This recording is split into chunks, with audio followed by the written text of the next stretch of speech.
Thank you very much, and thank you again for the invitation to come and speak at this conference. I'm delighted to be here.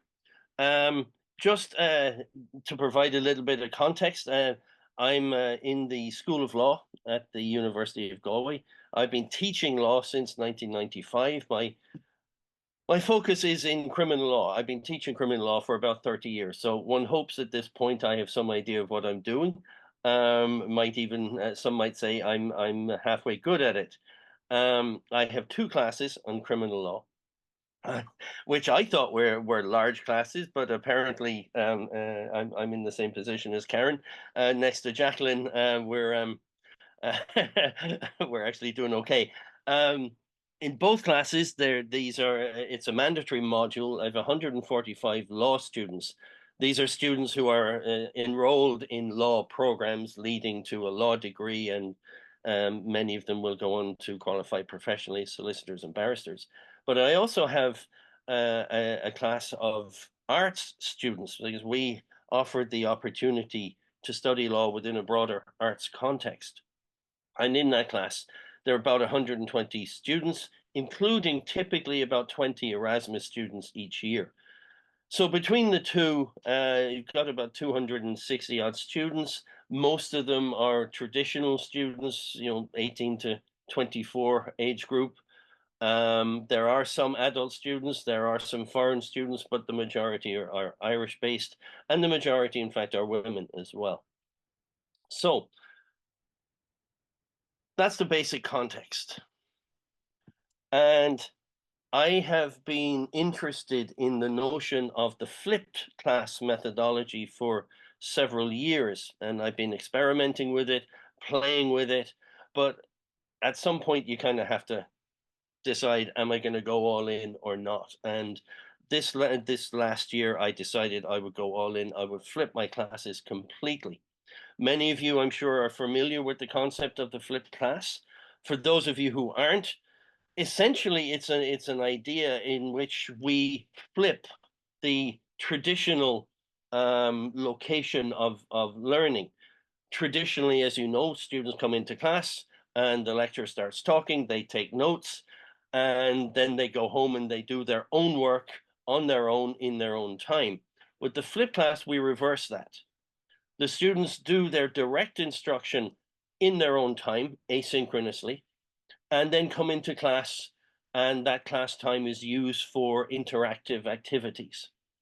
And with that in mind, I took my entire syllabus, broke it up into small little bits, produced narrated videos on each of those chunks that students would then look at in their own time at home or on the bus or anywhere else they wanted. Included test yourself quizzes, put up reading materials. I drew up specially designed books of evidence, including indictments, charge sheets, witness statements, things that law students and lawyers would have to deal with. It was an awful lot of work. I would estimate that it increased my prep time at least fourfold. So why did I do it? Well, for two primary reasons. Firstly, the flipped class offers a great deal of flexibility, and I am aware that in my class there are students from a variety of different backgrounds. They have different family contexts, care responsibilities. Increasingly, unfortunately, a number of students have difficulty finding affordable accommodation, which impacts their ability to come into class. So through the flipped class, I was able to ensure that every single student had access to every single class, which probably is not usually the case. And students also have the flexibility of being able to work through the material at their own time, in their own pace. They can stop, start, rewind, a facility that they particularly liked. And secondly, I hoped that the students would find a much deeper learning experience, that having gone through the material in their own time, they come into class and we'd use that time to discuss and argue and fight and hopefully increase levels of understanding. That was the plan. And for the most part, it seemed to be pretty successful. The student feedback was largely positive. They particularly liked the flexibility. They particularly liked the fact they could shut me up whenever they wanted to, and then go back and rewind and figure out something that maybe they'd missed the first time. Their principal complaint was they reckoned this methodology took more time and more effort from them. I'm actually kind of happy to hear that. I'm not terribly upset at the fact that they have to spend more time thinking about the work. So they're full-time students, that's their job. The issue for me was the classes, the synchronous classes. And according to the literature, this is the real benefit. I have to say, I'm not so sure about that anymore. Each of these students had 2 one-hour classes per week. The first class I used for review. One of the problems with the flip method is the students not being in class don't have the same opportunity to ask questions. So this first class, they could ask me anything they wanted. Invariably, of course, they didn't. Class 2 was supposed to be the discussion session. And I emphasized to students from the very start that they need to be in a position to learn from each other. They all have different perspectives. They are not just classmates, but they're also learning resources. And being law students, they need to get into the habit of discussing and debating with each other and with me. And to that end, I used the polling app Vivox, and in the past I've used Kahoot. It's a similar kind of idea. The plan was to use that as a kickstart, just get the conversation going. And in their feedback, most of the students didn't actually talk about these synchronous classes, but 44 did. And 2/3 of them indicated that they liked these classes. The other third said they didn't like it. So again, on the face of it, this looks pretty good. But from my perspective, I wasn't happy. And really, the point of my paper is to report on what I consider to be my failure. I want to start with Linda Fritzner's list of or levels of participation. I was going for 0.4 or higher. That's what I really wanted. I think we've all been at got students who are at number 1, barely breathing, barely awake. They come to class and slump. But I was hoping, to be a little more reflective. They'd be asking questions. I was hoping they would fight with me.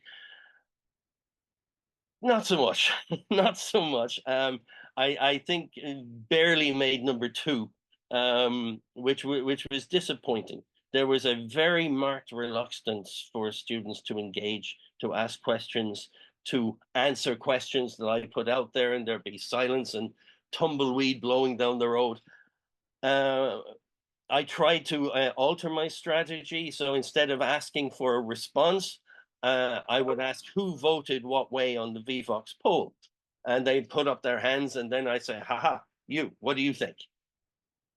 And then, of course, they eventually learned pretty quickly, in fact, not to raise their hands. So I ended up having to resort to cold calling, which is simply pointing at somebody and saying, what do you think? And they would answer the question. And this was the most infuriating part. They would answer the question well, coherently. It wasn't an issue of understanding. It was something else. They were also perfectly happy to come up to me after class and ask questions, but not in class, which meant nobody else got to hear the answer. So I consider this a failure. And it did prompt me firstly to ask, is it me? Am I just crap at this whole teaching thing? But the literature suggests that this is quite a common problem, both in Ireland and elsewhere, which I guess doesn't mean I'm not crap at it, but it means I have some company. There's a increasing difficulty in getting students to engage. And this research demonstrates that that discussions tend to be dominated by a relative handful of students. The rest are just sitting there very passively.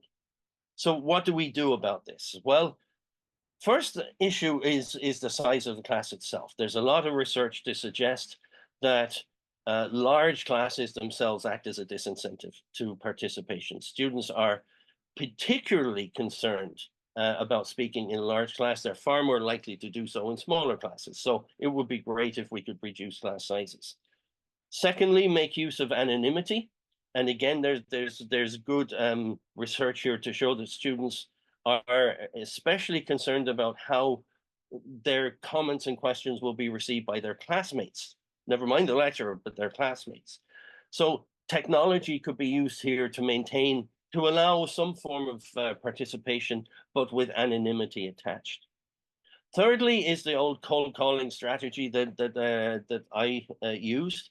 It tends to be quite unpopular with a lot of academics who feel it's very stressful. But there is research, especially from Dallimore and her colleagues, who found that it's actually quite effective at incentivizing preparation, and the more prepared students are, the more inclined they are to begin to participate, and it becomes a nice virtuous cycle. And finally, we could give credit for participation, give academic credit for participation. And I've mentioned in the paper, and I mentioned a couple here, of studies that found that there is, perhaps not surprisingly, some good results coming from this, in that students who receive some credit for participation tend to participate more, not surprisingly. So those are the four main strategies that I've been reflecting on. What do I do? What do I do? What do I do? Excuse me. I found out yesterday the dreaded pandemic is still around, and I managed to pick up a bit of COVID for myself. So excuse my coughing and spluttering. The first point, as regards reducing class sizes, well, there's not a whole lot I can do about that. These are mandatory subjects, so every enrolled student must take the module on criminal law. You can't really have a law degree without looking at criminal law, murders and rapes and burglaries and stuff like that. So those decisions are set centrally by the university. I have zero control. But what I could do is to take the class and subdivide it. Because these students are all receiving direct instruction asynchronously out of the classroom, I should be able to divide them, say, into 4 groups, and have each group attend class alternately. So each group would come in once every 4 weeks. And that would mean that I will have a much smaller group, which I could actually then subdivide again and have them working in smaller groups. And that should hopefully allow greater levels of participation, especially if we link it with anonymity. And the technology now allows us to give students the option of participating anonymously through Vivox or through Kahoot or any of those polling apps, but also through things like Padlet, where you can have a group session reporting on their results, but anonymously. So I think I might well experiment with those two. I will continue with the cold calling. I am quite a fan of it. It is effective, and students are perfectly capable of answering the questions. What I'm hoping is that the first 2 will help build our confidence, so that the cold calling becomes progressively less necessary. But if it doesn't, I'm going to stick with cold calling. The last one, absolutely not. Credit for participation. I rebel against this. I rebel against it on principle, giving academic credit essentially for turning up and for speaking. They should be doing that anyway. But there are also other issues with it. What about the problem of externing? How do you extern participation? How much credit do you give? Do you give a large bit or not much? And there's also the problem that if credit is on offer, students must be able to participate. And with a large class, over 100 people, that's not going to happen every class. So you can just see the appeals being written. So I rebel against this, but I do so primarily on the basis of principle. So I'm going to stick with the first 3. I'm going to see how it goes. Hopefully they'll start talking to me. Hopefully they will fight with me. And I will now shut up. Thank you very much.